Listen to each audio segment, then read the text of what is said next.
नमस्कार दोस्तों, स्वागत है स्टडी फॉर सिविल सर्विस के यूट्यूब प्लेटफॉर्म पर द ब्यूरोक्रेसी।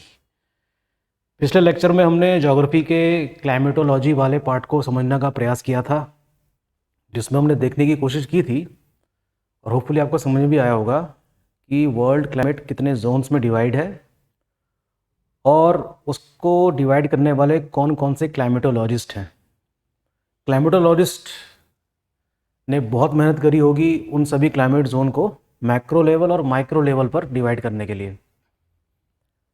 वर्ल्ड की क्लाइमेट जोन को तो समझना फिर भी आसान है, लेकिन वही क्लाइमेटोलॉजिस्ट अगर किसी देश की जलवायु को फिर से माइक्रो लेवल पर डिवाइड करें तब थोड़ी सी दिक्कत बढ़ जाती है पढ़ने वाले के लिए। तो वर्ल्ड क्लाइमेटोलॉजी में या क्लाइमेट क्लासिफिकेशन में अगर हम इंडिया को अलग से पढ़ें तो ओवरऑल तो हम कह सकते हैं कि India as a monsoon country, ठीक है, एक सब ट्रॉपिकल कंट्री है जो मॉनसून से प्रभावित है।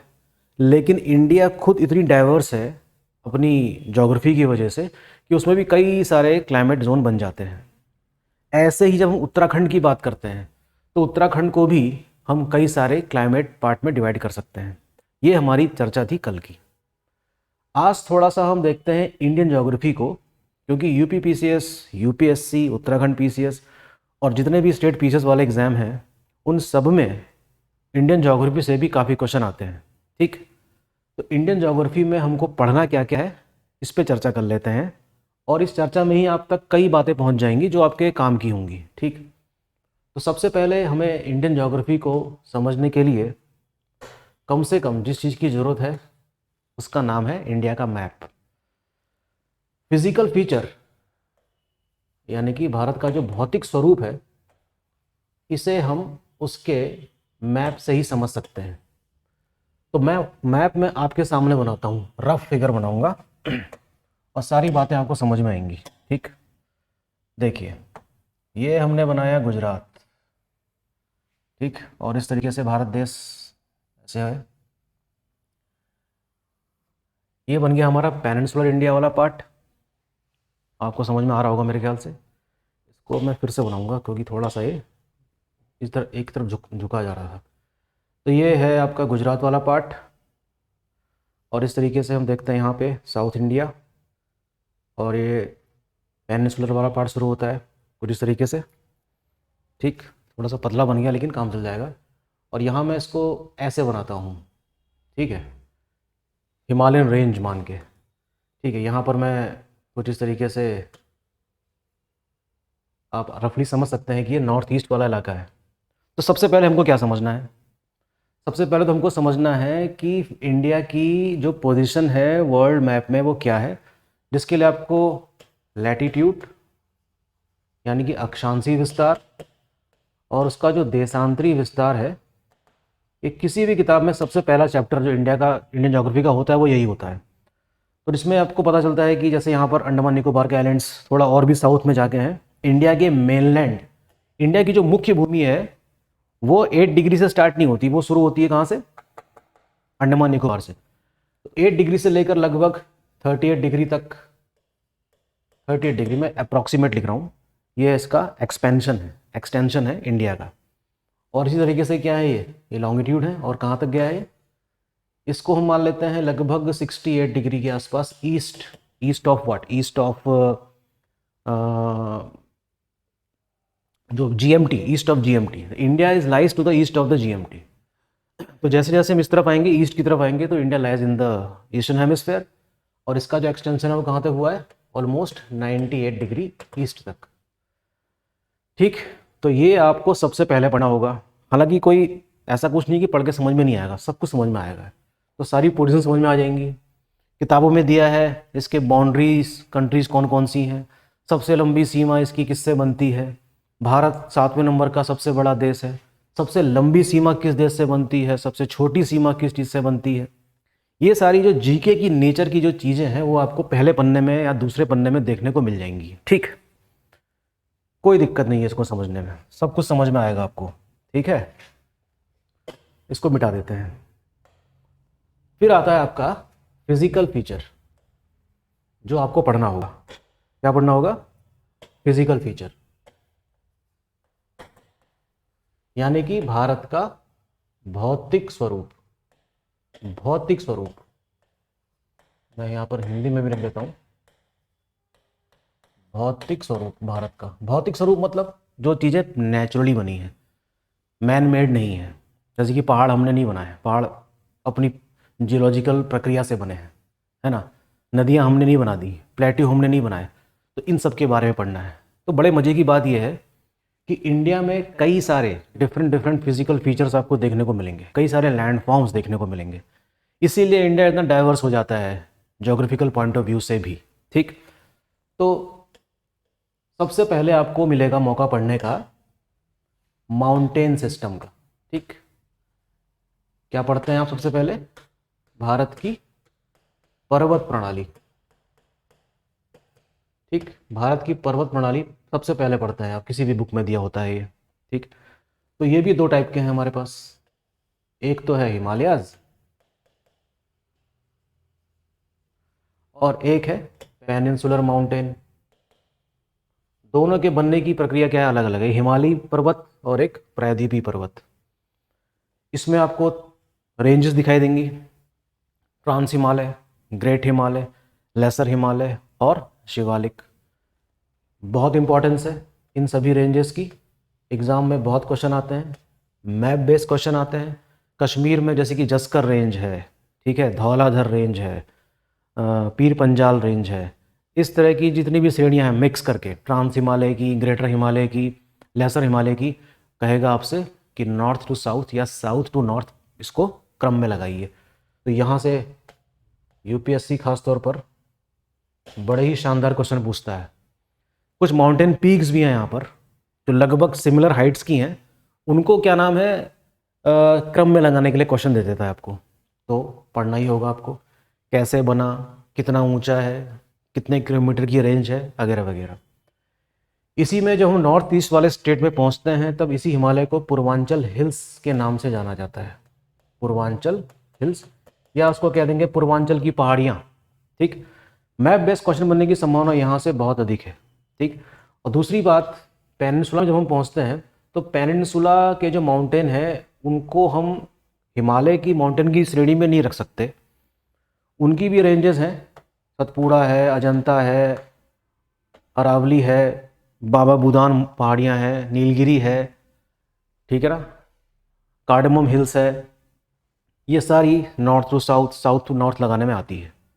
तो ये तो सबसे पहले पढ़ेंगे आप क्या, माउंटेन सिस्टम। ठीक है, पढ़ के सब समझ में आ जाता है। इसको हम मिटाते हैं, दूसरा नाम लिखते हैं। दूसरी चीज़ क्या पढ़ने को मिलेगी आपको, ड्रेनेज सिस्टम, अर्थात निकासी प्रणाली। दूसरा क्या मिलेगा आपको पढ़ने के लिए, निकासी प्रणाली। ठीक, निकासी प्रणाली का मतलब नदियों से है। बहुत नदियां बहती हैं भारत में, दो प्रकार की नदियां हैं, ग्लेशियर से निकलने वाली, लेक से निकलने वाली, जो जिनको हम हिमालयन उसमें रख सकते हैं, और पेनिनसुलर रिवर्स भी कह सकते हैं जो अंडरग्राउंड से निकलती हैं। तो फ्लो के आधार पर कहाँ से निकली है उसको भी हम दो पार्ट में बांट सकते हैं। ठीक, एक तो आएगा आपका हिमालयन रिवर, यानी कि हिमालयी नदी। वैसे ही जो वीडियो रिकॉर्ड मैं कर रहा हूँ ये उनके लिए है जो बिगिनर्स हैं, जो अभी शुरुआत करने वाले हैं, जिनको जीके में शुरुआत करनी है, जीएस में शुरुआत करनी है। ये शुरुआती छात्रों के लिए वीडियो है। जो पढ़ चुका है इसको उसके लिए ठीक है, देख सकता है, लेकिन खास तौर पर ये बिगिनर्स के लिए है, हिमालयन रिवर और पेनिनसुलर अर्थात प्रायद्वीपीय नदियाँ। तो हिमालयन रिवर भी काफ़ी इंपॉर्टेंट है भाई। जैसे तीन मेजर रिवर सिस्टम पढ़ेंगे आप इसमें। एक तो पढ़ेंगे इंडस यानी कि सिंधु नदी के बारे में, एक पढ़ेंगे आप गंगा नदी के बारे में, गैंजेस, और एक पढ़ेंगे आप ब्रह्मपुत्र के बारे में। इन सभी से कुछ ना कुछ क्वेश्चन बनने की संभावना हमेशा रहती है। तो ये बिल्कुल भी नेगलेक्ट करने वाला सेक्शन है ही नहीं, ये आपको पढ़ना ही होगा। कोई सुविधा नहीं मिलेगी आपको नहीं पढ़ने की, सब कुछ पढ़ना होगा। कहाँ से निकलती है, कौन कौन सी सहायक नदियाँ हैं, north to south, south to north लगाने में आ जाता है, पंचनद किसको कहते हैं। ठीक है, किस तरीके से इसका फ्लो है, पहले नॉर्थ बहती है, फिर ईस्ट, फिर वेस्ट की तरफ जाती है और फिर साउथ हो जाती है एटॉक के पास से, पाकिस्तान के पास। तो ये भी एक मेजर रिवर सिस्टम है और बहुत वाटर कैरी करके निकलती है ये भी।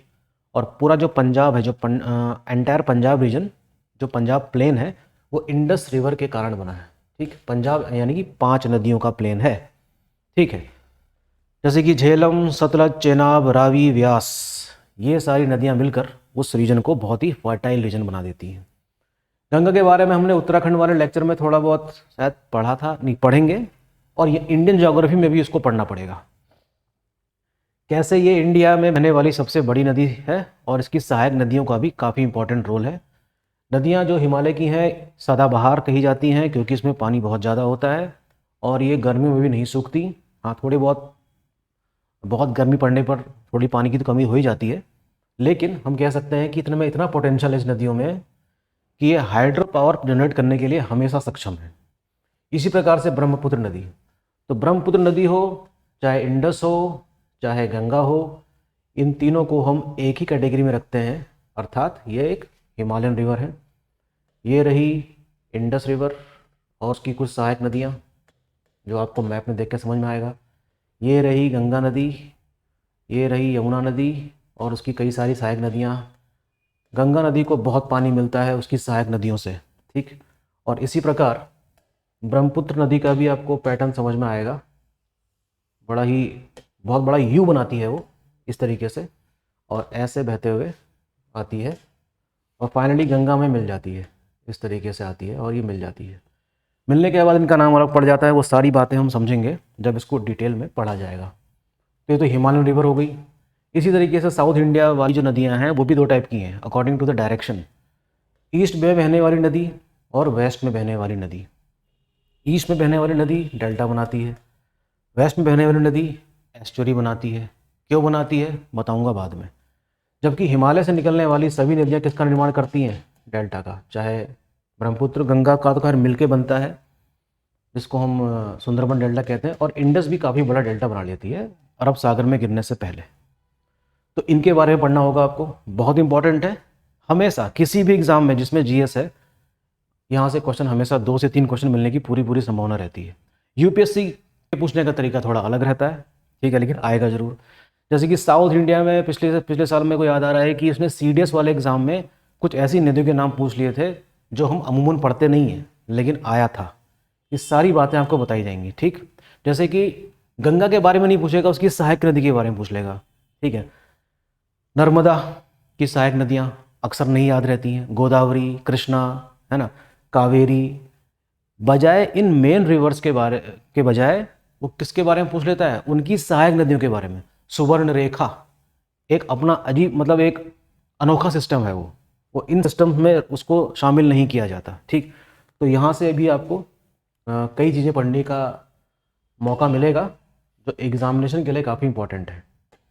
ठीक है ना, तो 2 चीज़ें हो गई, एक तो हो गया आपका हिमालयन वाला पार्ट, ठीक, और पेनिनसुला। दूसरी बात क्या है, पेनिनसुला के जो माउंटेन है ये भी आपको पढ़ना होगा। माउंटेन पढ़ने के साथ साथ आपको साउथ इंडिया में प्लेट्यूज के बारे में पढ़ने का मौका मिलेगा पूरा। ठीक है, पठार वाला जो इलाका है, ठीक, वो जोग्राफिकली काफ़ी इंपॉर्टेंट है, मिनरल वाइज काफ़ी रिच है। तो ये जो पूरा जो एंटायर जो ट्रायंगुलर फॉर्म में आप देख रहे हैं ना, ये जो पूरा रीजन है, दिस इज कॉल्ड पेनिनसुला। इसको हम पेनिनसुलर प्लेट्यू के नाम से जानते हैं, अर्थात प्रायद्वीपीय पठार के नाम से जानते हैं। तो इसको भी कई पार्ट्स में डिवाइड किया गया है, जिसमें सबसे बड़ा पठार कौन सा है, Deccan plateau. Deccan plateau is the largest among all the plateaus which is found in the southern part of India. Fine, तो महाराष्ट्र, कर्नाटक, छत्तीसगढ़, मध्य प्रदेश का साउथ वाला पार्ट, इवन पूरे मध्य प्रदेश को भी हम मान सकते हैं, और आपका आंध्र प्रदेश, तेलंगाना, इन सबको एक माना जा सकता है कि प्लेट्यू वाले स्टेट है। मिनरल वाइज काफ़ी रिच है, उड़ीसा भी आएगा इसी में, इधर कोयला काफ़ी ज़्यादा मिलता है यहाँ पर। तो इस लिहाज से हम कह सकते हैं कि जोग्राफिकल पॉइंट ऑफ व्यू से तो इम्पॉर्टेंट है ही, इकोनॉमी पॉइंट ऑफ व्यू से भी काफ़ी इंपॉर्टेंट है ये। इकोनॉमिक मतलब जो मिलने वाले यहाँ पर मिनरल्स हैं वो काफ़ी ज़्यादा डिपॉजिट्स है इसमें। मेटेलिक मिनरल भी हैं, नॉन मेटेलिक भी हैं, ठीक है। तो दोनों मिनरल्स आपको यहाँ मिलेंगे और एग्ज़ाम में काफ़ी क्वेश्चन यहाँ से आ जाते हैं। दरअसल जाहिर सी बात है, अगर हम कोयले की बात करें तो वो नॉन मेटलिक मटेरियल है, मिनरल है। कई सारी ऐसी खाने हैं जिनके नाम पूछ लेता है भाई।